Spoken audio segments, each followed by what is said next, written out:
Olá pessoal, primeiramente com imenso prazer que eu participo de mais desse congresso que tem sido organizado pelo pessoal do Reino em Pessoa.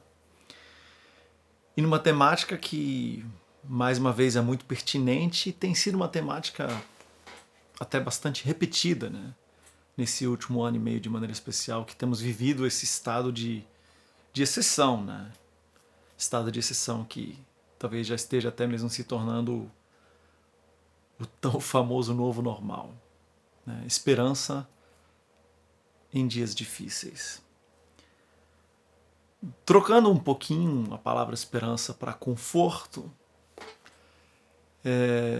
queria retomar também algo que eu já tenho dito, né, algumas vezes, fazendo referência a um sermão de 2005, se não estiver enganado, do famoso teólogo anglicano N.T. Wright, em que ele fala sobre a origem do mal, a resposta do mal. E a resposta, né, cristã, a resposta bíblica para o sofrimento. O sofrimento é algo que sempre estarreceu a humanidade. E os sofrimentos que temos passado nesses últimos meses, neste último ano e meio, pelo menos da nossa geração e até da geração dos nossos pais, talvez dessa forma nunca tenha sido experimentado, nunca tenha sido vivido. E uma coisa muito interessante, uma ideia que o N.T. Wright vai trabalhar, ele faz a comparação entre o mal, né, o sofrimento gerado através da natureza, tomando o exemplo do tsunami, e o sofrimento gerado pelo homem, né, usando o exemplo do 11 de setembro, que na época ainda era bastante recente, né, 11 de setembro em 2001, o tsunami em 2004. Então esse sermão, essa palestra, na verdade, ela se dá em 2005. E é muito interessante a gente retomar e relembrar que a resposta de Deus, porque assim, quando estamos nesse estado de exceção, quando vivemos momentos de sofrimento ou períodos de sofrimento, quer seja individual ou coletivamente, a grande pergunta que se nos abre, a grande pergunta que ecoa de geração em geração, de indivíduos e grupos de indivíduos ou coletividades, sempre é essa: em meio ao sofrimento, onde está Deus? Onde estava Deus na Primeira Guerra Mundial? Onde estava Deus durante o Holocausto? Onde estava Deus quando 10 milhões, 12 milhões de africanos foram escravizados, levados cativos de seu continente, de seu lar? Onde estava Deus quando estimados centenas de milhões de povos originários foram dizimados e destruídos? Onde estava Deus? Onde está Deus? Interessante que N.T. Wright vai dizer que a resposta bíblica para a questão do sofrimento não é uma resposta abstrata, não é uma resposta metafísica. A resposta bíblica para o sofrimento é a de um Deus que sofre. Na pessoa de Jesus, com os braços estendidos para a remissão do seu e do meu pecado, do pecado de todo o universo, de todo mundo, né? No universo não, né? Não vou me complicar teologicamente.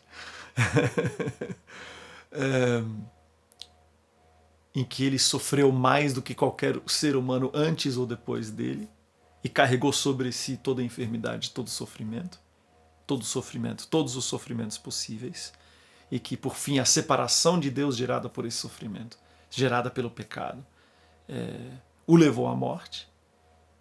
Mas quando a gente examina um pouco mais próximo, com um pouco mais de atenção as Escrituras, nas próprias palavras de Cristo, que eu quero citar de Mateus 25, Deus não apenas sofre na pessoa de Jesus Cristo. A gente tem muito essa tendência hoje em dia de pensar o sofrimento como algo ruim, como algo negativo, como algo que nos coloque numa situação de inferioridade. Quem sofre é inferior, quem sofre é fraco. Não. Na verdade, o mais forte é aquele que suporta o sofrimento. O mais forte é aquele que carrega sobre si o sofrimento dos outros. Né? Toda vez, não apenas na cruz, mas toda vez que alguém sofre, Deus sofre junto. por sermos suas criaturas, por sermos seus filhos, mas também de uma maneira muito real. Deus sofre com a injustiça, com as injustiças desse mundo. E de alguma maneira estranha, isso me traz conforto. E me traz conforto porque eu sei que eu não estou sozinho, mesmo em meio ao sofrimento.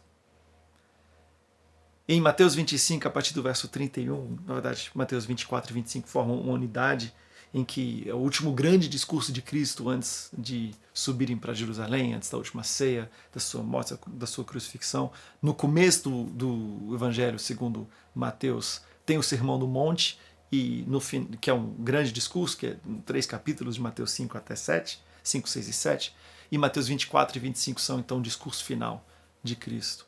E ali em Mateus 25, a partir do verso 31, está escrito: quando vier o Filho do Homem na sua majestade, e todos os anjos com ele, então se assentará no trono da sua glória, e todas as nações serão reunidas em sua presença, e ele separará uns dos outros, como o pastor separa os cabritos das ovelhas.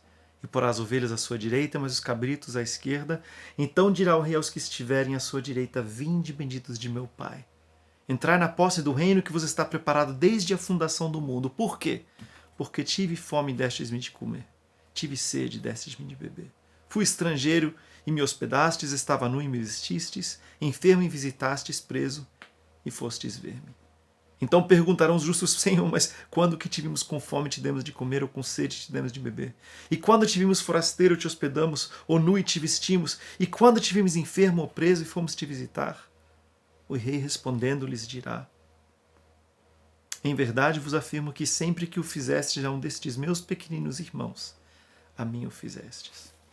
É muito interessante que neste final, né, do discurso tão importante de Cristo, o último discurso de Cristo para os seus discípulos, Jesus se coloca no lugar daqueles que sofrem. Jesus se coloca no lugar do faminto. Jesus é o próprio faminto. Jesus é o sedento. Jesus é o estrangeiro. Jesus é o enfermo.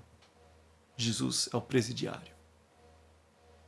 E toda vez que nós fazemos alguma coisa por estes pequeninos, nós estamos fazendo para Deus.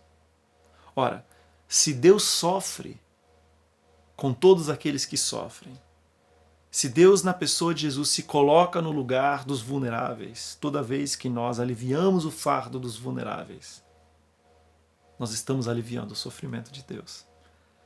Eu sei que talvez isso não seja literalmente assim, mas é uma maneira poética de dizer que você e eu podemos aliviar o sofrimento de Deus toda vez que aliviamos o sofrimento aqui na Terra. É verdade que para os grandes problemas da sociedade, para os grandes problemas do mundo, talvez nós não tenhamos as soluções, as definitivas. Estas soluções definitivas talvez somente Cristo trará quando vier estabelecer o seu reino de maneira definitiva e conclusiva e plena. No entanto, cabe a nós já construirmos o reino de Deus aqui. E ao fazermos isso, diminuímos, aliviamos o sofrimento de Deus, que sofre junto com seres humanos mais vulneráveis que sofrem.